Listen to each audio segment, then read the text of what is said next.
VK news, राष्ट्र के नाम। चेयरपर्सन महोदया, महात्मा गांधी नरेगा, जिसका कुछ साल पहले कई लोगों ने मजाक उड़ाया था, उसी मनरेगा ने कोविड और बार के लॉकडाउन में प्रभावित करोड़ों गरीब परिवारों को ठीक समय पर सहायता प्रदान करते हुए सरकार के बचाव में एक सार्थक भूमिका निभाई है।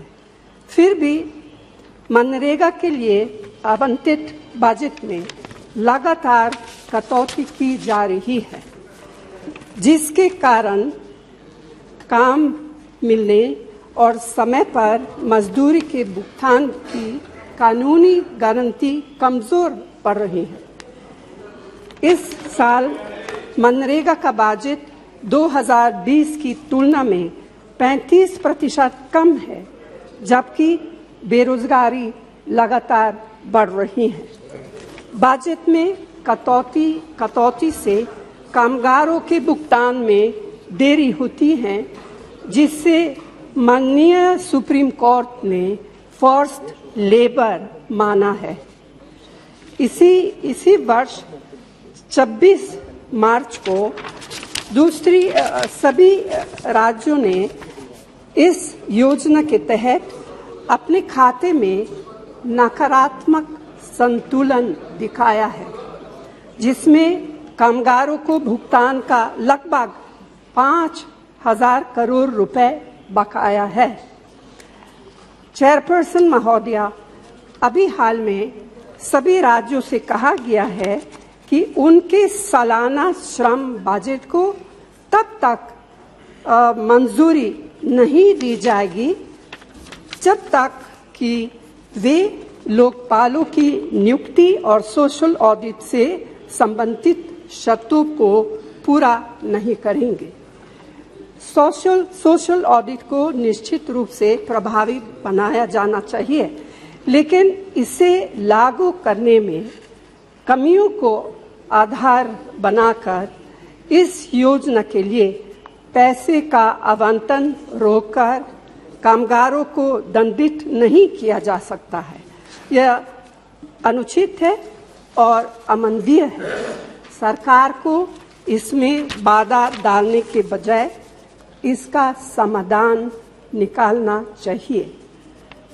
चेयरपर्सन महोदया, ग्राम सभा द्वारा सोशल ऑडिट पर कोई समझौता नहीं किया जा सकता है। इसीलिए मैं आपके माध्यम से केंद्र सरकार से आग्रह करती हूं कि पहला, मनरेगा के लिए उचित बजट का आवंटन किया जाए।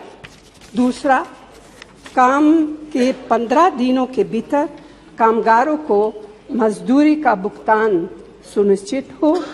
तीसरा, मजदूरी भुगतान में देरी की स्थिति में कानूनी तौर पर मुआवजे का भुगतान भी सुनिश्चित हो और इसके साथ ही राज्यों की वार्षिक कार्य योजनाओं को बिना किसी देरी के तुरंत निर्धारित किया जाए। धन्यवाद। Shri C.N. Annadurai ji. Thank you, Honorable Chairperson, ma'am. I would like to draw the attention of Honorable. बोले एक सेकंड जी, बोला जाए। माननीय सभापति महोदया, मैं माननीय नेता, मैं आप नहीं कह नहीं रहा हूं, मैं केवल एक चीज कह रहा हूं।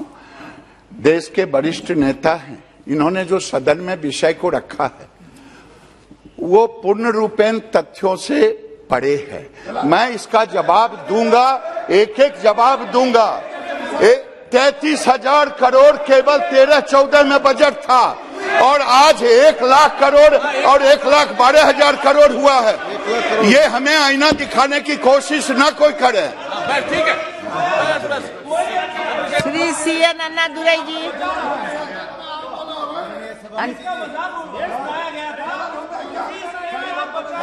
मंत्री जी ने, जैसा माननीय मंत्री जी ने कहा कि 2013-14 तक तो यूपीए की सरकार के समय जो बजट होता था उतना भी खर्च नहीं होता था, मात्र 30,000 करोड़ रुपया खर्च नहीं करते थे। लेकिन आपदा के समय मोदी जी की सरकार ने 1 लाख करोड़ रुपए से ज्यादा का बजट का प्रावधान करके दिया था। मोदी जी की सरकार ने 1,11,000 करोड़ रुपया एक ही साल में दिया। इनके समय कभी नहीं हुआ।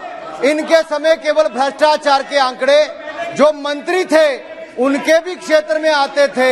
हमने जियो टैगिंग की शुरुआत भी की और इस पे कार्रवाई करने का काम भी किया। आज बटन दबाने से मनरेगा के कर्मचारियों के खाते में पैसा जाता है। ये नरेंद्र मोदी जी की सरकार ने प्रधानमंत्री जनधन योजना के खाते खुलवाए और मनरेगा के कर्मचारियों का पैसा उसमें जाने का काम भी हुआ है। I would like to draw the attention of Honorable Minister of Rural Development and Panchayat Raj to increase the wages under सभापति जी, MGNREGA through linkage. ये मैं पहली बार सदन में देख रहा हूँ। Inflationary index. सभापति जी, DRSC माननीय सभापति जी, ये पहली बार देख रहे हैं कि किसी माननीय सांसद ने सवाल उठाया, कोई विषय उठाया हो और मंत्री ने उठकर जवाब दिया हो, उसका विरोध कर रहे हैं। विपक्ष को तो खुश होना चाहिए कि सदन में उसी समय माननीय मंत्री जी ने अपनी बात भी रखी है। ये अपने आप में दिखाता है, ये अपने आप में दिखाता है कि विपक्ष केवल राजनीति करना चाहता है, विपक्ष केवल राजनीति करना चाहता है, जबकि उनके समय मनरेगा में भ्रष्टाचार था। हमने भ्रष्टाचार को समाप्त भी किया और मजदूरी के पैसे भी बढ़ाए, बजट को बढ़ाने का काम भी किया तो नरेंद्र मोदी जी की सरकार ने